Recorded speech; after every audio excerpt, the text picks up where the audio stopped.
бәгыркәем, гафу итәсең инде. Хыянат итмисез инде, язуга хыянат Язуга хыянат итә алмыйм дип кенә әйтә алам. Ул тормышны шиксез ярата иде. Нәкъ үзенең әлмәндәре кебек. Шундый ук яшь күңелле, җыр телле, тынгысыз ил агасы. Чын мәгънәсендә акыл иясе. Аңа күпләр уйыны чыны белән бергә әлмәндәр яшенә җитүне теләделәр. Ләкин ни кызганыч, бу теләкләргә чынга ашу насыйп булмады. 77 яшендә бар татар дөньясын ятим итеп, ул мәңгелеккә китеп барды.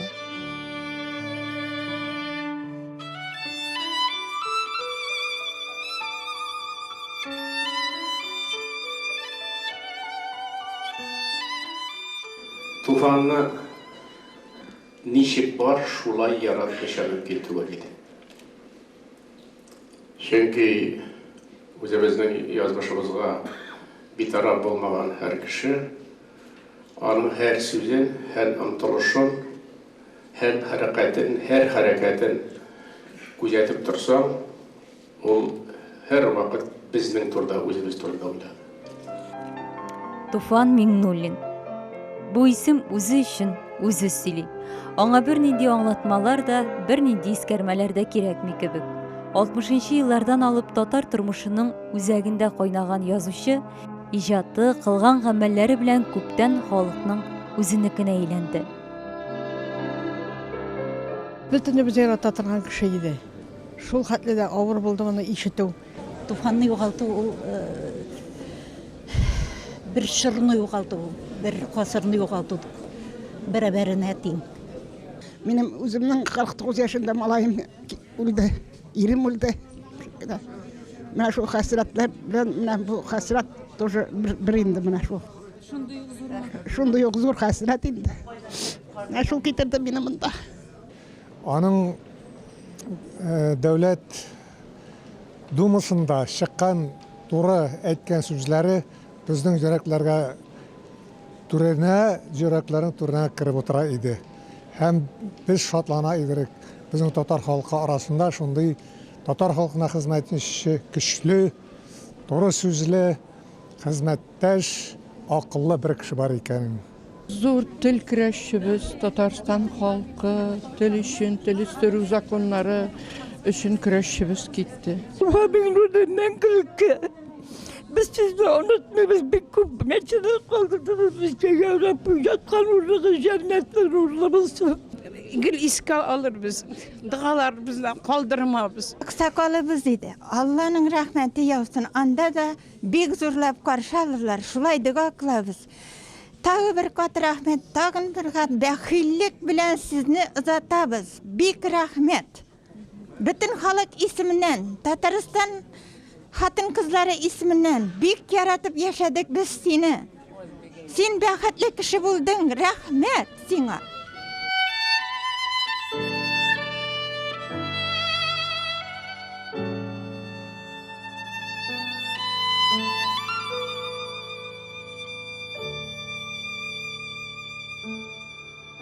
Гадилектә бөеклек диләрмәле. Бу фикер нәкъ Туфан абыйга карата әйтелгән кебек. Аның пьесалары, публицистик әсәрләрендә гади генә сүзләр, җөмләләр, зур фәлсәфә. Хәер, бу үзенчәлек аның иҗатында гына чагылып калмады. Әдипнең Дәүләт Советында, матбугатта, радио-телевидениедагы һәр чыгышы да зур мәгънәгә ия. Әгәр дә мин үземне классик, зур талант дип уйлыйм икән, мин үземә бернинди дә таләп куя алмыйм. Чөнки мин ирешкән, пич башына гына ятасы бар. Юк, адам баласының кем икәнен бүтәннәр бияли, үзе түгел. Әгәр дә язучы үзен шушлай, мин аксакал, мин классик дип йөри икән, ул язучы түгел. Язучының язган сайын ул кыенлана бара. Аның җаваплыгы, ул өстәл артында бер кем түгел. Аның алдында ак кәгазь һәм тамашачылар. Кем икәнен уйлап, әле менә мин бик зор талант, мин әйтергә тиеш дип утыра икән, ул иштинлек язучы. Юк, менә минем өстәл артына утырганда иң беренче каләм тотып кулыма иң беренче алып утырган кебек. Әлбәттә, җаваплылык бар, җаваплылык күбәя бара, чөнки шактый әсәрләр куелган, мин инде беренче әсәремдәге кебек яза алмыйм. Мин ул таләпне куя алмыйм. Мин хәзер миңа пьеса язу өчен мәсәлән, Eğer de kalemim tez yazsa bir gün jide. Мен аны yazam, lakin мен аны yazа алам, lakin мен аны yazmayım. Элеккеге әсәрләрегезгә карап, менә мин булай язмаска тиеш идем. Сезнең исемне акламаган әсәрләр бар. Бәгыркәйләр, мен аны соңыннан түгел, спектакльдә барган вакытта уйдан, бер вакытта мен онытылып китеп, бер спектакльдә карап утырам үзем язганны.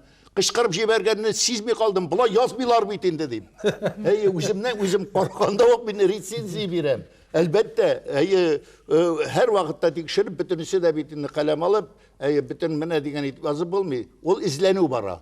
Изләнү процессы ул бер кайчанда туктамый. Мин кайбер әсәрләремә кире кайтып, яңадан да язып куям. Чөнки заман үткән була, фикерләр үзгәргән була. Әлбәттә кеше үзгәрмичә тормый. Шулай да менә кайбер иҗат әһелләре шушы үзенә куйган таләпләргә инде җавап бирми башласа, шуны аңласа, иҗатын туктата. Менә әле Туфан Миңнуллин үз иҗатына нокта куймадымы? Yok ol. Яңа әсәрләр туамы? Мен теләсәм дә нокта куя алмыйм. Теге мен инде хөкем ителгән язарга. Минем инде ул теге чагыштыруым өчен гафу итегез, теге наркоманнар кебек. Мен дәваларга кирәк яздырмас өчен. Як минем бикләп кулырга кирәк, кулларымны бәйләп куярга кирәк. Ул вакытта кулларымны бикләп куеп, колымнан каләмне алган шыракта да минем башым язачак бит. Шуңа ул минем шир инде ул. Hayırlı olsun, ben birden bir eyberden özümünü saklayayım. Yazganlarımı koytarıp teatrga barmayayım.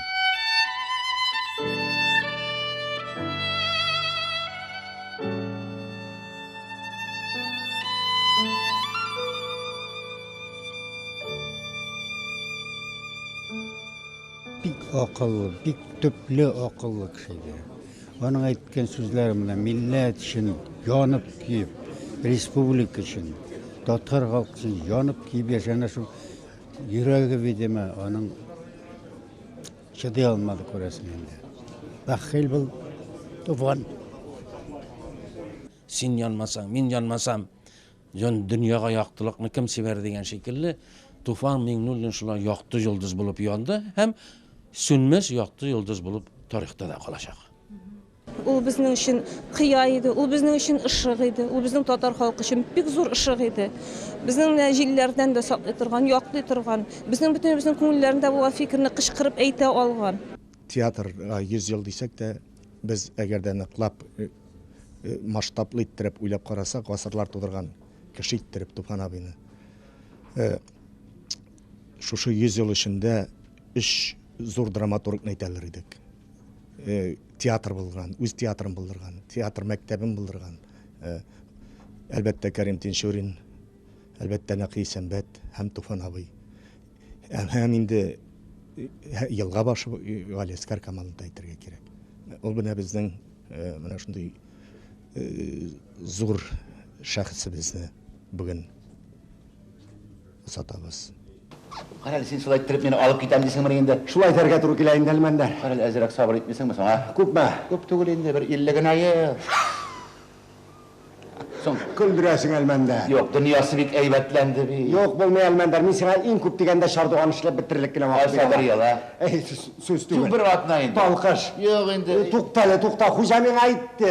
Тизрәк алып кайтып җиткер диде. Синең аркаңда строгий выговор занесением в личное дело аласы Ay килмәй. Allah çok нәрсәсен бахаслашып отырма endi. Соң инде Әлмәндәр, үзең беләсең бит инде. Һәр кемнең үз нәүәте. Менә бүген синең янга килсәм, иртәгә малайыңа килеп шулай бит инде ул. Ay sen бар bu дәресләрен эшлитер. Вакыт җиткәч Юк, килер. карале, бәхәсләшмә. Бәхәсләшмә. Әйдә эшкә тотынды. Эшкә ярый тотынды. Әйдә. Пышкына. Дөньяны аңлар өчен беренче чиратта үз-үзеңне аңларга кирәк ди Кытайлар фәлсәфәдә. Менә 75 яшенә җиткәндә Туфан Миңнуллин үзенең кем икәнен аңлый алдымы? Мен бик яхшы беләм үземнең кем икәнемне. Чөнки еш кына мин уйланам, еш кына үземнең тормышыма, иҗатыма анализ ясыйм. Мен аяк акыллы кеше, теге каядыр күкләрдә йөзеп йөрмим мин. İcatımda belki köklәргә менеп төшәмдер, әмма ләкин тормышта мин бик аяк акыллы. Мин авыл малае, крестьян малае. Шуңарга күрә үземнең кем икәнемне беләм мин. Шойда менә кем соң ул Туфан Миңнуллин? Безгә дә әзрәк серләрне ачыгыз инде. Туфан Миңнуллин бу дөньяга ни өчен туган һәм киткәндә нәрсә калдырып китә дип уйланучы кеше. Әгәр шулай уйланып кына йөрү күңелсез түгелме ул Туфан? Ул бит инде теге башны теге түбән иеп, кайгырып уйлану түгел. Бұлар шушындай вақытлар, бит дүнияның нендедір бір мезгілінде ойланып аласың. Аны ойлану үшін көп керек ме бит? Ол жүгірік. Ол анализ жасай, нәрсе ішледім мен өз ғымырымда. Әдем рәтлі. Әйтіганда туғанларыма қарата, әттияніге қарата, милләтіме қарата. Мен өзімнің қадірімні бик әйбәт білем. Өз қадірімні өзім білгенге мен кішілерін де қадірін білерге үйрендім. Мен бір қашанда бүтенлерге төбен сетіп қарамадым. Алар менен төбен, мен әллекім деп жоқ. Міне мен шушы халықның ауыл кішісінің бір кисәге. Міне мен нәп шушы. Мен тырышмадым әллекім бұларға, нәшәлісті бұларға бір қашанда ұмтылмадым. Менің қызметім өзімнің бек лайық. Мен аны яратып ішледім. Қалған енді аның тамашашылар, оқушылар хөкімінде. Sen meni yaratasın mısın İlgizer? Ötindi. Yaratam! Mehabbet niçik bulağı? Mehabbet ol ilahi hissiyat. Ona mecusiler aşka, ulen çeçeklerge, jir suğa, utqa tabınğansınan tabınırga kirek. Yarat ol günah. Yaratma ol günah. Yaratunum nindi günaha bulur iken. Mine yaratmagan kişin bilen turmuşunu beylev günahtır. Ya ben indi mehabbet değil. Mehabbet bit ol yaşağında gına kirek. Mehabbet ol gül kirek. Mehabbetsiz dünya susuz derya şulu. Aşık bulur için 3 sekund vakit yeterliydin özün ayttın. Men aytmadım ana, sen ayttın. Sayın, sen yılmayasın. Koyan kurasın ha. Köre, sen yılmayasın. Tüben Kama Tiyatrı anın büyük bir piyasaların sahneleştirdi. Hem benim tiyatrımı eyteler Tufan Tiyatrı deyip indi. No, bu elbette şulayrak da men Tufan abini bik küp koydum. Şuna göre Tufan abi bilen icadi dostluğumuzda bik zor idi. Tufan abi gibi dramaturg bulmağına. Bari tek men Tufan abi dağına milletimizin işin, dünyasın, anın gün görüşün, halatin, halkımızın, milletimizin bütün şın barlığın anın icatında göredireyim. Көптен түгел біздің театрда Туфан абинің негіз таушылары исемлі лирик комедиясының премьерасы болды. Премьера вақытында сахнаға шыға алмады, ол вақытта енді ол ауыр еді. Шонда айтты ол кіші өзгерге тиішті. Һәм әлгі спектакльде өзгерге үмітке сіз юл қалдырғансыз деп, менә шонда өзінің бір фатихасын айтты ол әлгі премьерада. Туфан абының мен Молла пьесасын сәхнәләштірдім Башқұрт Академия театрында. Һәм эшләгәндә, телефон аша эшләнек инде. Кайһы бер урындарды мен икенчерәк күргәйнем, финалды икенчерәк күргәйнем. Һәм Туфан агай факс аша язып ебәрә торды. Күп язды, күп шундай өстәмә сәхнәләр барлыкка килде. Һәм актерлар менән эшләгәндә улар кәрәк булманы һәм без уларны алып ташланык инде. Шан премьерага килеп, премьераны караганнан һуң этләтеп мине яздырды алманың дип көлеп әйтте инде. Һәм бер касанда ул олы булса ла режиссер эшенә кысылып, өйрәтеп, үпкә белдереп йөрмәне. Бүгінгі күнде ол біздің Салауат қаласында бұларға тиішіні. Үшінші күн гына Найля Абдулхайна біздің директор оның телефон шауынынан үйләшті. Сүнки ертеге 4 майда біздің театр сахнасында Туфан ағайдың Нәдір исемлі пьесасы бойынша әзірленген спектакльдің премьераһы бұларға тиіш. Қызғанысқа қаршы мына ул була алманы. Шул килергә тырышкайны, ашкынгайны. Чөнки без шулай булды. Шул риваят, әйтергә кирәк, риваят пьесаһы безнең театрда беренче тапкыр куелды. Бер кемдә әле куймаган. Ошо спектакльләрнең премьераһына килде. Быгала килергә тырышкайны, ләкин менә булманы. Ләкин мин шуны әйтер идем. Biz ул спектакльдә иртәгә мотлак уйнayacakбыз.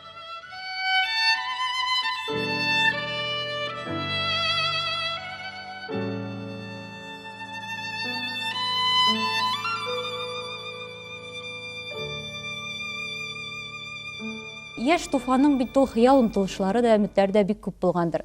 Менә шушы өметләр барсы да хыяллар чынга аштымы?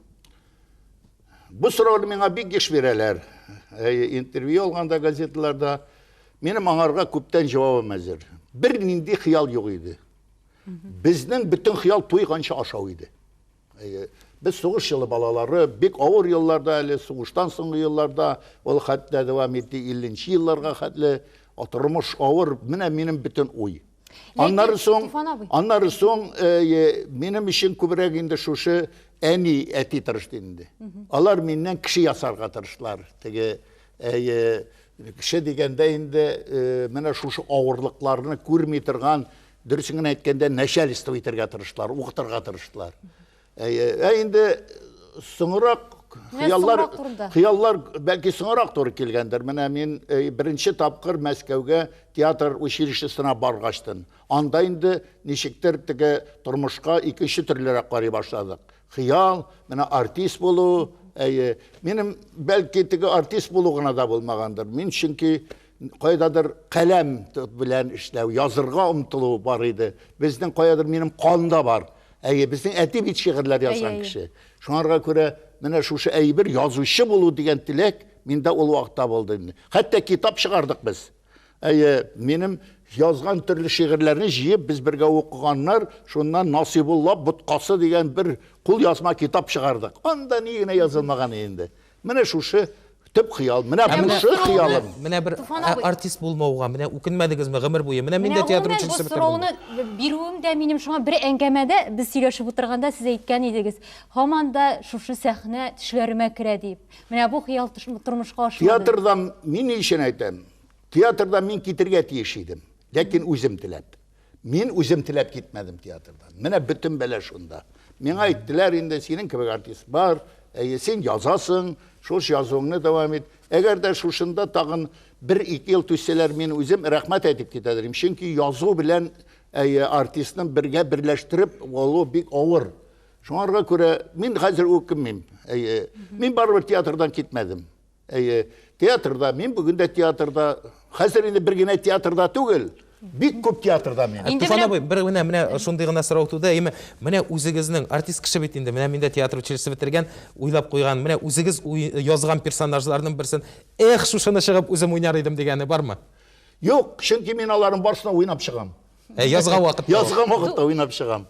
Шуңарга күрә мин аның инде тегесе булып уйнайм, хатын-кыз булып та уйнайм. Бай вакытта кычкырып сүзләрендә әйтеп җибәрәм, күлеп тә җибәрәм. Ул ниндидер бер теге акылдан язган кешенең бер үстәл артында утыруыдыр язып.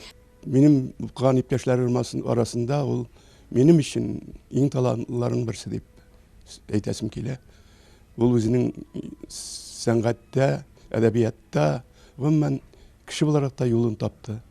Бу бик зур бәхет.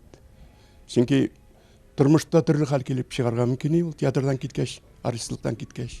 Ләкин үзендә ниндидер көч сизеп һәм үзенең кем икәнен исбатлау өчен бөтен җанын, күңеле белән исбатларга кереште һәм әйтәм бит, бик зур дәрәҗәгә иреште. Чепкинчилар арасында мин җумышкачылар дип инде. Ул беренче урында. Бүтән аның Таҗетдинов күпме спектакльләр уйнаган. Ул Шәрәфиләр, ул Әсһәрләр, ул Гөлсемнәр, ул Фирдәүс мәрхүмнәр, алар барысы да эшләре зур. Алар барысы да Татарстанның халык артисты, Россиянең халык артисты Тукайында алган, Җәлилендә алган. Ләкин безнең арада иң куәтлесе аның Туфан Миңнуллин булып калачак, мәңгегә шулай булып калачак. Чөнки аның үлмәс пьесалары кала. Һәм шушы җумышкачылар башкаруында төшерелеп калалар. Менә алар бер-берсенә шул кадәр нык бәйләнгәннәр, җумышкачыларны бер-береннән айырып булмый. Кара Галимулла, син нинди төсне ошатасың ул? Нигә? Юк, сорауларны мин генә бирәм, ә син уйламый нитми җавап кына бирәсең. Уйыммыни? Уйын, димәк, син нинди төсне ошатасың? Ак белән яшел. Нинди ризыкны яратасың? Пишкә тәгәрәткән бәрәңге. Нинди сиңа кісілер көбірек ұшырайды. Sabır ite bilmişler. Әніңділерін яратмайсың. Kişilerini korugan kişilerini. Күн яқшымы, түн яқшымы? Taң atkan çak. Жүрегіңе ұшырасың ма, башыңа ма? Yürek şarışlarak. Қайсысы яқшы, жай ма, қыш ма? Göz. Әші яратасың ма, түшіні ме? Seni yaratan. Сен шаяр ма, ғалимулла? Amin şayar mıyım? Seni güne yaratan. Var tek seni güne. Ütkenler için seni kayıplamayayım. Ükken de, renciyim de yok Milevşe. Yazmış. Xuday meni sen aytın etip yaratmagan. Özü seni yarattırgan. Sen üstte, amin tübende.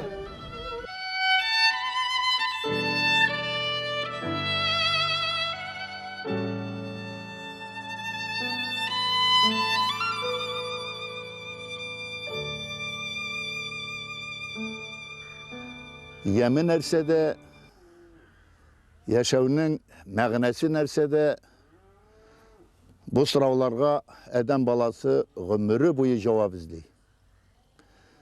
Cavabını tapqan kişi əlbəttə bəxtli, cavabını tapılmayan kişi indi ol bir bəxtli tügüldür. Benim için nərsə ol yaşavının yemi, yaşavının məğnəsi.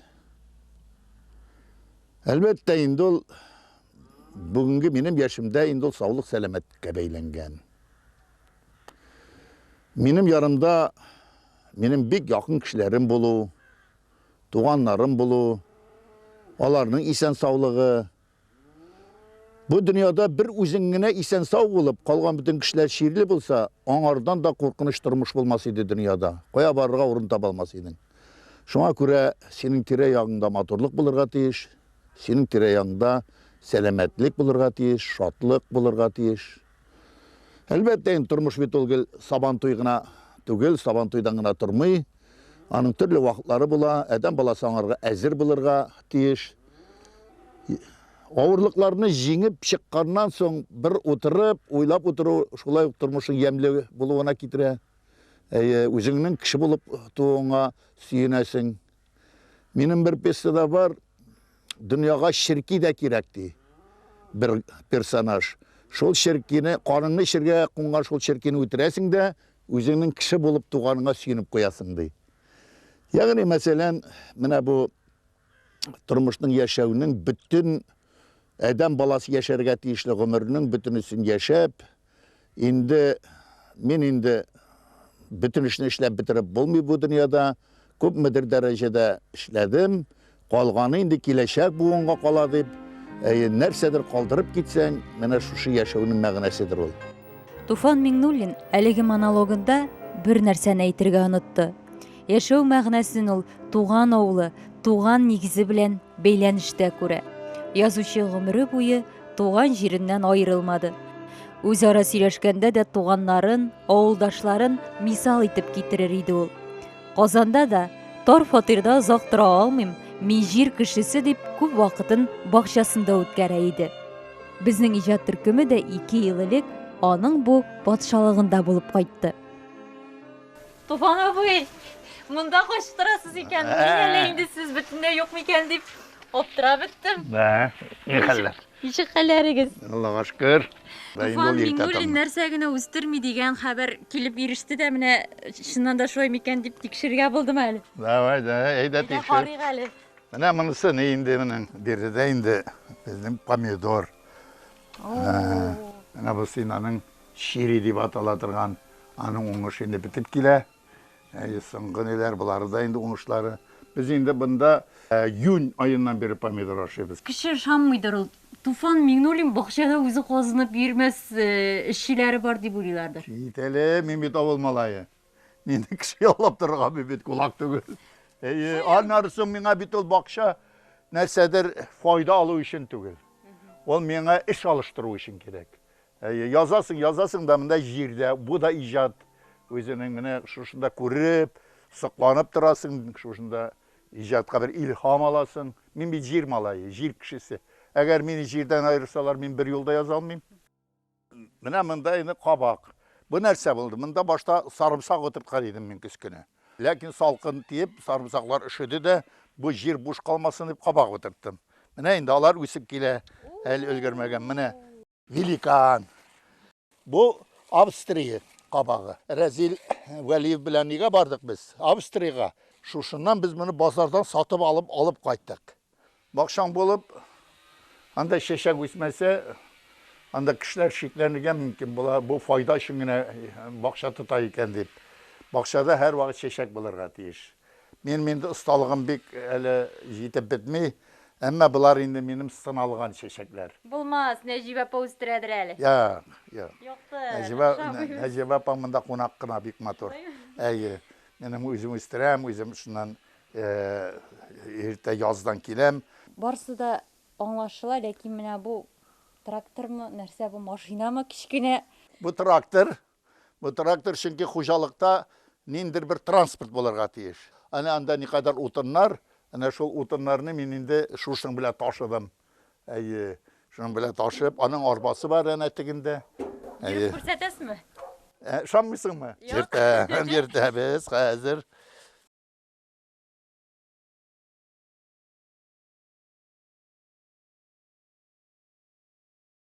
Бу Иномаркада утырган кебек, әйе, менә хәзер эштәтеп тә карыйбыз инде.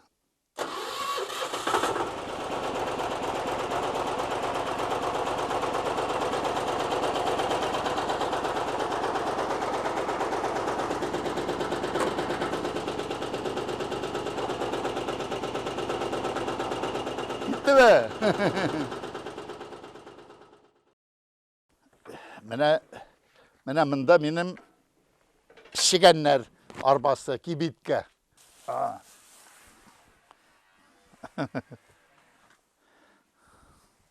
Әйбәтме?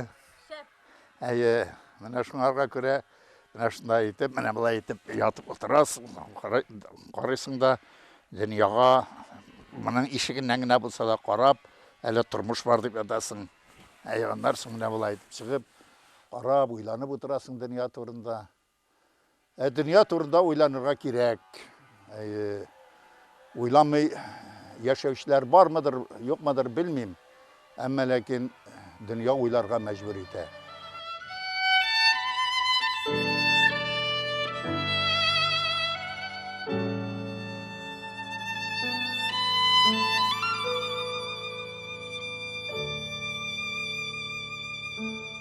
Biz хәзер культурага бер примитив итеп карарга гына кирештек. Культура ул бит кешенең яшәү рәвеше, ул аның рухы, ул аның иманы.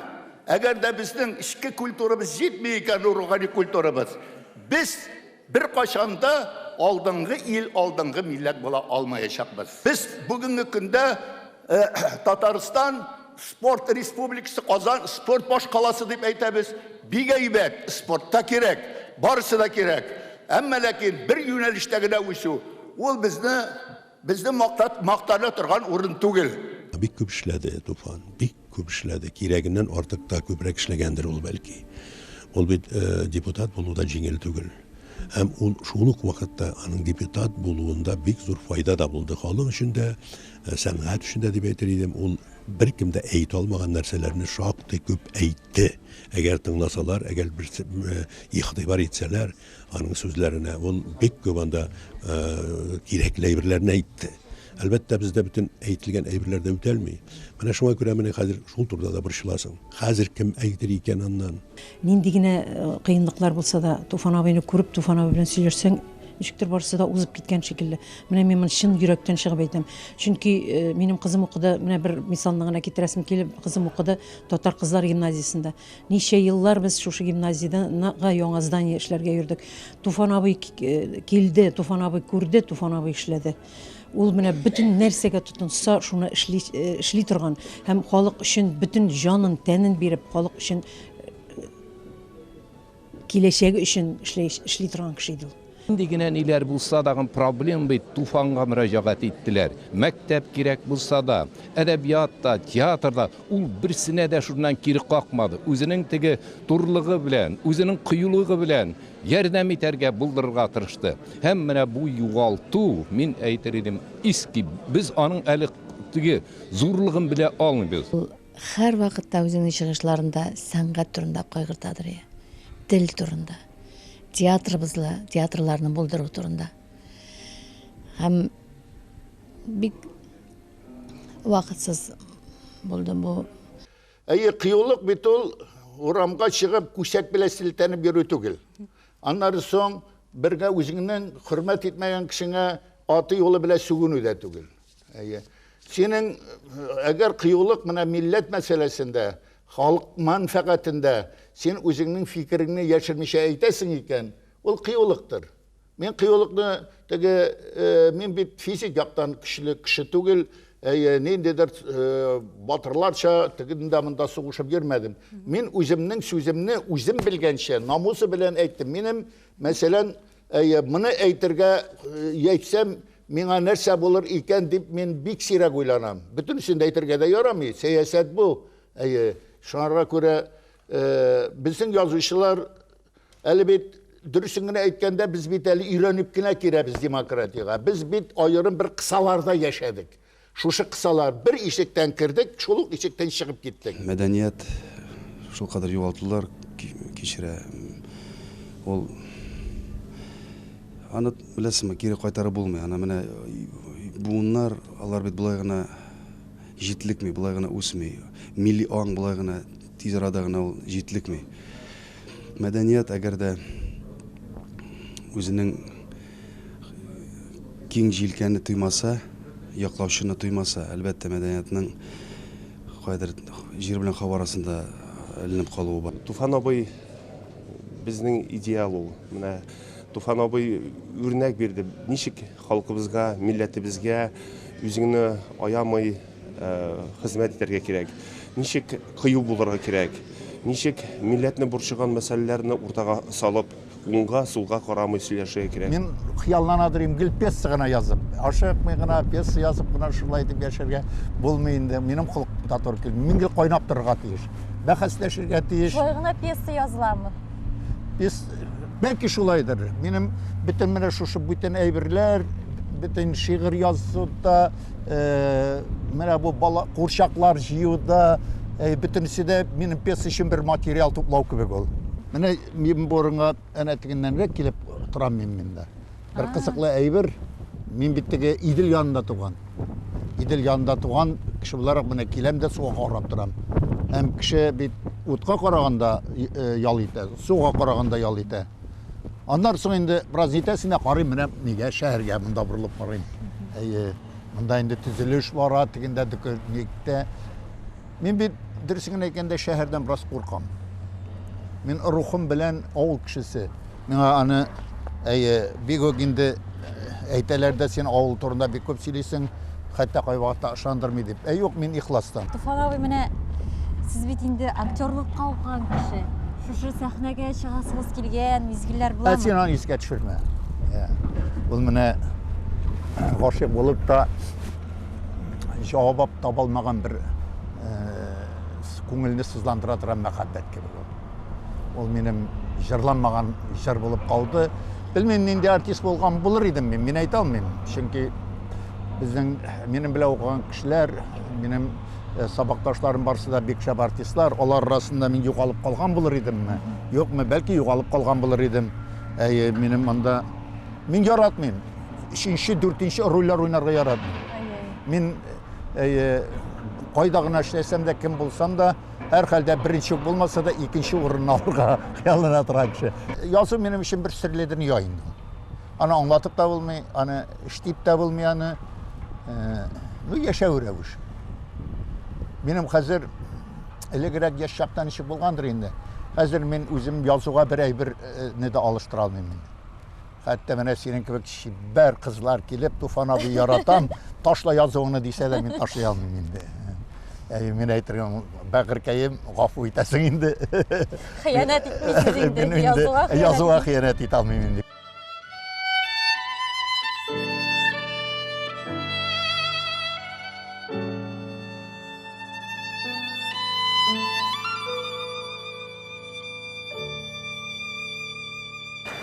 Бу нәрсә бу? Туфан таша, татарны туфан баса. театрғына ярар еді парламент туфанлаша.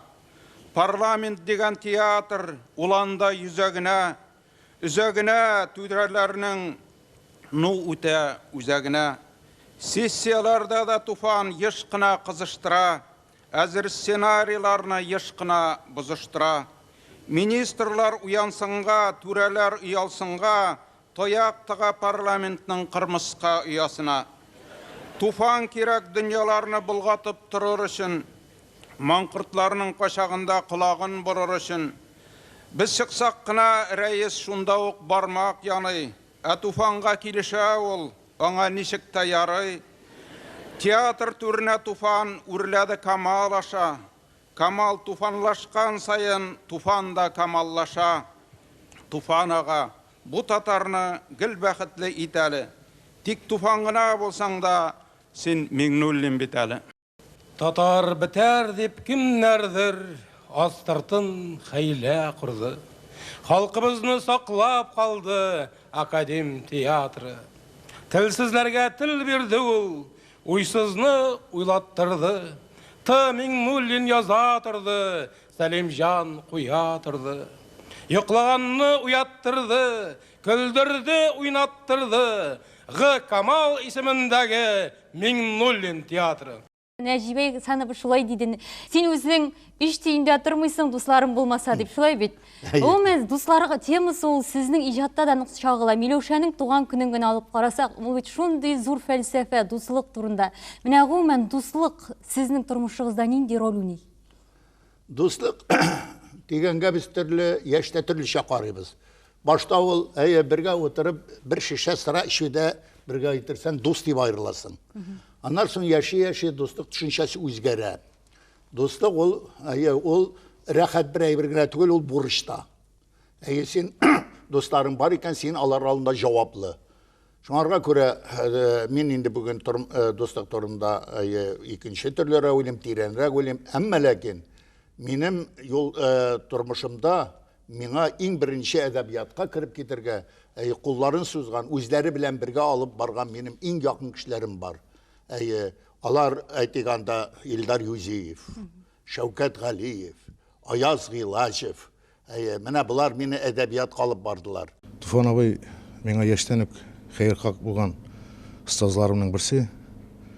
Хәтті мен студент шағында ол менің шегірлер турында қазанлықтарына yazып шыққан еді. Һәм ғұмыры бойы, ғұмырының ақырына қадар менің жазғандарым менен қызықсынып барды. Мен нәрсе жазсам да, ішімде менің бір фикір отыр айды. Туфан Миңнуллин бұл жазғандарын оқып нәрсе айтыр екен. Мен бір сифатынан бик тә сықланам аның. Ул һәр вакыт кешегә бик игътибарлы иде. Ижадка килгән яшьләргә, әдәбият мәйданына килгән кешеләргә бик игътибарлы иде. Һәм шушы игътибарының һәр вакыт, һәр даим сизелеп килә. Ул язган әсәрме, кешенең кайдадыр күренгән әсәреме, аның сәхнәдән әйткән сүзе, шигыреме, иҗатының ниндидер бір чагылышымы, һәр берсенә һәр вакытта үзенең бәясен биреп, нәрсә ошый, нәрсә ошамавын әйтеп килә иде. Менә шушы фикере кемгәдер канатлар куя, кемнедер бәлки күңелен төшергән вакытларда булгандыр, ләкин ул кешене һәр вакыт кеше югарылыгында күрә белгән шәхес иде. Кіші ұлығайған сайын қотлаулана бара дейлер. Ижат кішісі бұлай да ол бек ғади генә түгел бит, инде бик жеңіл характерлы болмай. Менә яшь шақтағы Туфан белән хәзер 75 яшьлек Туфан Габдулла улы Миңнуллин арасында айырма зурмы? Ондай бәһә оның қызығы булыр микән? Билгеле инде ул хәзер миңа акыл беләнрәк карый. Яшь вакытта Туфанның холкы менә инде үзе алдында да әйтәм, мин аны качакта, үзе юкта да әйтеп куйгалыйм. Туфан шушындай әсәрләр белән аша үзенең катгый фикерләрен, парламент аша үзенең шундый каты нык сүзләрен әйтә икән, ул бит минем өемдә дә шулык кеше. Шулык сүзләрен мин гаиләдә ишетәм, һәм мин аларны аңлыйм, һәм ничек дип әйтим, аңа каршы да бармыйм. Сөйләсен, эшем бушатсын инде, җиңеләйсен дип куям. Аның холкы шундый, аңа ияләнү дөрес авыр булды. Ходайга шөкер, ул чыгып китеп югала иде. Шул вакытта мин әзрәк ял итеп ала идем. Ирне ир иткәндә хатын, ирне шир иткәндә хатын диләр. Менә бүгенге Туфан Миңнуллин шушы дәрәҗәгә килеп ирешүендә, ул гомумән сез булмасагыз ирешә алыр иде микән менә бу дәрәҗәгә? Аны әйтү кыен, ләкин аңа табигать шундый мул иттереп шушы талантны бүләк иткән. Әти-әнисе табигать, туган җире, шуңа күрә мин генә аны эшли алмыйм. Аның Ходай Тәгалә аның үзенең күңеленә салган. Бәлки инде мин аңа комачауламаганмындыр. Ул һәр вакыт үз иркендә булды. Миңа бик авыр булса да аның чыгып китү, бик чыгарып җибәрәсе килмәгән вакытларда да, яшь вакытларында да аңа кирәк иде китәргә, китте дә барды. Мин калдым кичкенә баланы кышып, эшкә дә чабам, анда да чабам, ләкин Туфанга ниндидер сүз әйтергә базмадым. Иҗат иреге булды. Иҗат иреге дип мин аны ул вакытта иҗат иреге дип үк аңламадым. Әти-әниемнең тәрбиясе хатын муендыр инде дип яшәдем. Һәрберебез белә, оныкларыгызны бик яратасыз. Шулай да менә алар бит башка заман балалары, башка заманнар. Аларның инде алдында башка рухи кыйммәтләр, башка офыклар, компьютерда, шул интернет дип менә уртак тел табу авырмы? Кызым нәк үзем төсле эчке дөньясы ныклап әтисенә охшаган булса да, ул минем белән үсте, минем белән тәрбияләнде. Моны чын мәгънәсендә дөресе шулай, чөнки Туфанга бөтен ирек куелган иде. Аңа эшләргә кирәк, дөньяны күрергә кирәк, язырга кирәк. Ул соңыннан бит утырып яза шул бөтен җиргәннәрнең нәтиҗәсен ясый. Шуңа күрә без аңа бәйләнмәдек. Кызымның эчке дөньясы нәкъ минем төсле. Баланың балалары? Кызымның балалары, алар барбыр миңа күбрәк тартылалар. Бабасын иштән ярату белән яраталар, тышка күрсәтеп, теге күрсәтеп яратмыйлар. Алар барысы да миңа охшагандыр дип уйлыйм. Ләкин менә уртак тел табу турында иде сорау. Уртак тел табабыз. Уртак мин һәм без дип әйтәм бу очракта Туфан белән картайган көнебездә без кызыбыз белән, оныкларыбыз белән, оныкчыкларыбыз белән бергә куанып яшәрбез. Әле иҗатта итәрләр кебек тоям мин аларны. Амин, шулай булсын. Мин аларга шул теләкне телим. Баланың баласы теге балдан татлы диләр бит. Монда оныкчыклар ничек сезнең бит инде хәзер? Саҗидәне сагынып тилмерәм. Менә эфир аша әйтәм, кызым, Саҗидәне алып килеп күрсәт, аты мин үләм.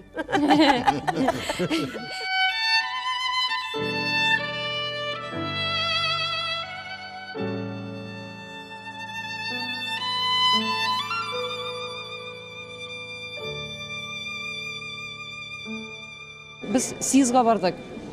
Менә шул вакытта Туфан абый ул вакытта безнең Ярша союз берлеге рәисе иде. Шуна баргач безнең банкет булды. Банкет булды да менә ул вакытта Горбачев иде безнең беренче секретарь. Ул төштедә шайттырып менә шулай язучыларны кытлап җыра инде. Туфан абый җана җитте. Туфан абый җана җитте, мин Туфан абый җанына басып торам. Шусын Туфан абый бу миңа карады, миңа карап чыкты, какая красивая девушка ди, красивые глаза ди. Бу шу хәле белән тегән ни белән горурлык белән ана же татар кыды.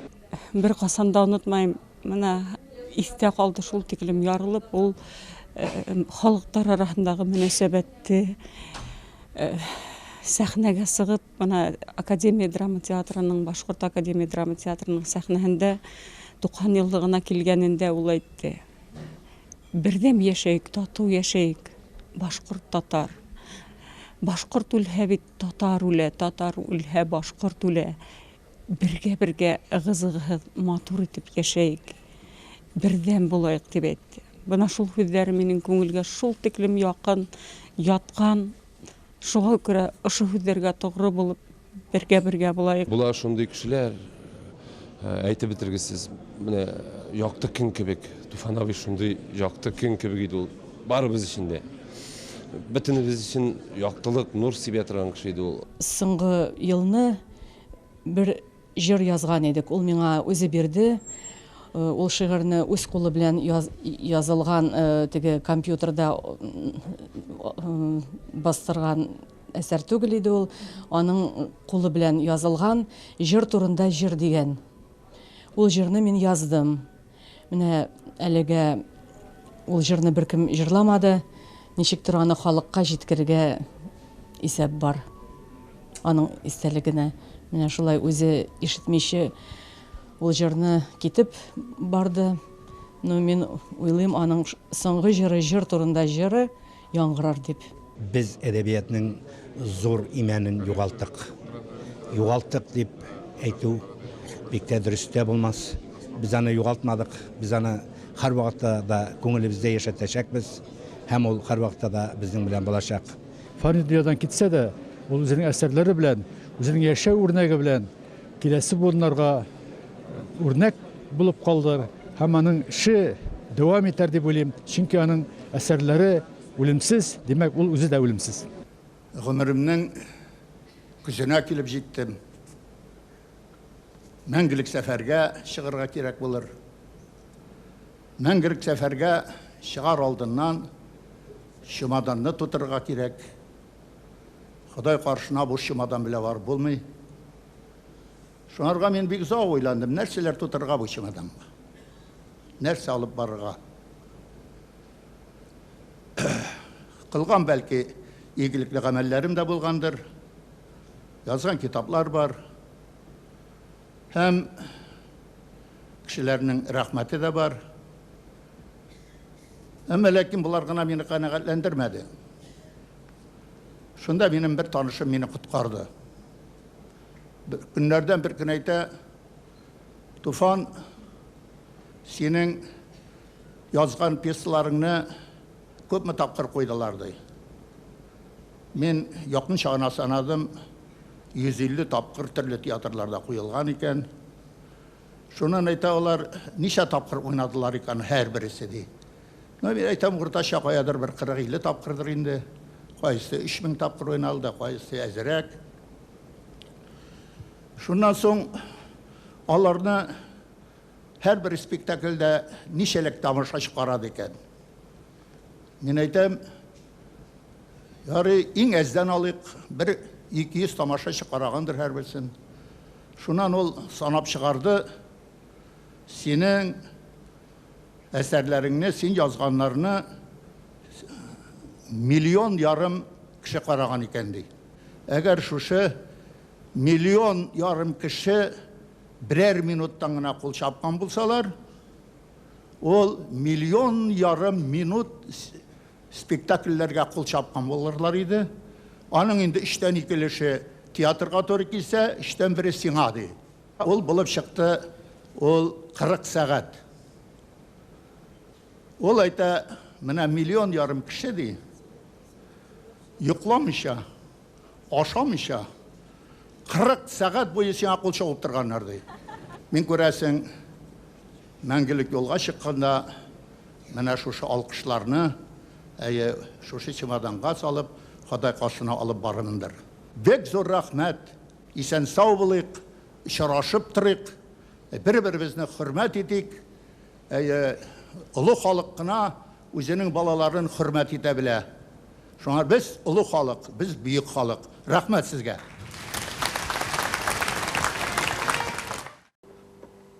Ашап туймаганны ялап туймассың. Уйла, үкенечләрең калмыймы? Юк. Мин үз гомеремдә үкенердә эшләр калмады. Ниятләгән эшләрнең бетерсен җиренә җиткереп, эшләп бетереп туктадым. Ярты елда менә шушы. Алачык калада. Тагын инде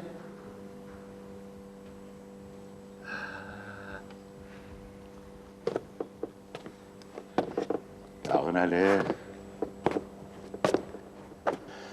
яқты дөнья кала икән. Дөнья кала. Эх, менә шушы дөньяны рәтләп бетереп булсын иде. Сугышлар булмасын иде.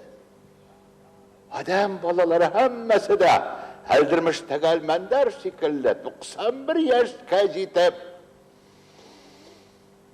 үз үлемнәре белән үлсеннәр иде.